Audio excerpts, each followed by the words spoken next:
But to my knowledge, in the research I've done, it's not something that happens frequently in this part of the country. So I just don't really have a good answer for that question. Probably all our knowledge is based on cloudseeding.com. So we really don't have a lot of expertise in that arena. Follow up, please. Follow up.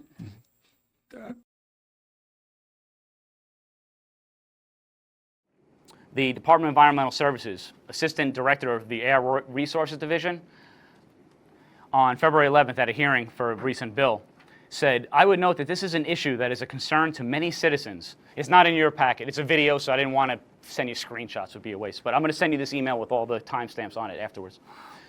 It's a concern to many citizens. We do get a lot of complaints. We do get a lot of calls and concerns. And again, the department has no particular authority to address these types of emissions right now, which is kind of absurd. This is the Assistant Air Director saying, Department of Environmental Services, we can't do anything. So that's why I'm here, because I think the sheriff, chief law enforcement officer of the county, I believe has a duty to address this, if not the county attorney as well. I believe. Wouldn't it be the Attorney General's office and the New Hampshire State Police? Well, okay, the problem with Not that. just power of the county stuff, but I mean, just they are the legislative body. I would say no, because the state police were initially created in the 1930s to deal with DWIs on the highways.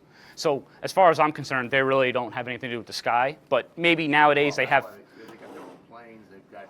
Understood, but I'm just saying initially that's what their real deal was. So I'm trying to leave them where they are.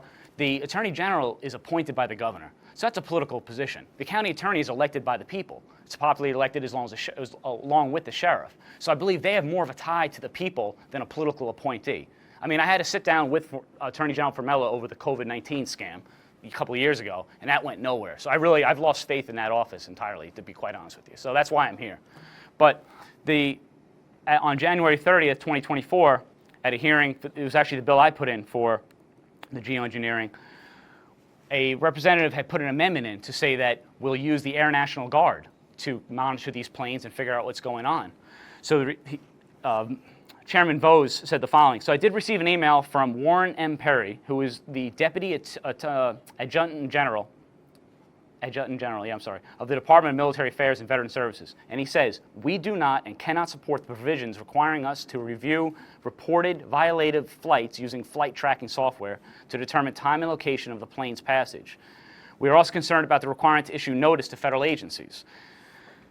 Our air traffic control operations are fully funded by the federal government in support of federal missions and conducted by the Air National Guard, or New Hampshire National Guard. We cannot support these requirements in a federally funded status. Compliance with these requirements will require those National Guard personnel and our equipment to be ordered into state service by the governor. So that would seem to be a negative of this particular amendment. So we have now the federal government not wanting to deal with it, and really I would say our soldiers, our Air National Guard, saying, oh yeah, we can't do it because we're getting federal money. So it's left up to us, you. Is an issue that is of concern to many citizens. We do get a lot of complaints. We do get a lot of calls and concerns. And again, the department has no particular authority to address these types of emissions right now.